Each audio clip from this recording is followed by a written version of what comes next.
சார்பு மதச்சார்பு கொண்ட தலைமை மக்களை வழிநடத்தினால் அல்லது கட்சியை வழிநடத்தினால் அவர்கள் உண்மையான ஒடுக்கப்பட்ட உழைக்கும் மக்களுக்கு எதிராக செயல்படுவார்கள். அவர்களால் அந்த மக்களுக்கு பாதிப்பு தான் நேரும். இந்த இரண்டுக்கும் இடைப்பட்ட இடைவெளியை இட்டு நிரப்புவதற்காக உருவான கட்சிதான் விடுதலை சிறுத்தைகள் கட்சி. ஈழத்தமிழர்களின் விடுதலைக்கான உரிமைக்கான களத்திலும் விடுதலை சிறுத்தைகள் இருப்பார்கள். இங்குள்ள தமிழர்களின் விடுதலைக்கான உரிமைக்கான களத்திலும் விடுதலை சிறுத்தைகள் இருப்பார்கள். ஈழத்திற்காக குரல் கொடுக்கக்கூடிய மற்ற அமைப்புகள் அதற்கு மட்டும்தான் போராடுவார்கள், இதற்கு வரமாட்டார்கள்.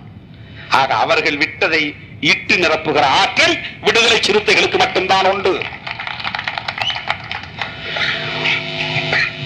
ஏகாதிபத்தியத்தை எதிர்ப்பதற்காக ஓங்கி குரல் எழுப்பக்கூடிய கட்சிகளோடு விடுதலை சிறுத்தைகளும் இருப்பார்கள்.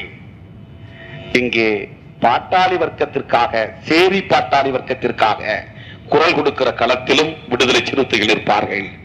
ஆனால் அமெரிக்க ஏகாதிபத்தியமே ஒழிக, ரஷ்ய ஏகாதிபத்தியமே ஒழிக என்று குரல் கொடுக்கக்கூடியவர்கள் ஏகாதிபத்தியத்தை மட்டுமே எதிர்த்துக் கொண்டிருப்பார்கள். சேரி பாட்டாளி வர்க்கத்தை பற்றி கவலைப்பட மாட்டார்கள். அவர்கள் விட்ட அந்த இடைவெளியை இட்டு நிரப்புகிற ஆற்றல் விடுதலை சிறுத்தைகளுக்கு மட்டுமே உண்டு.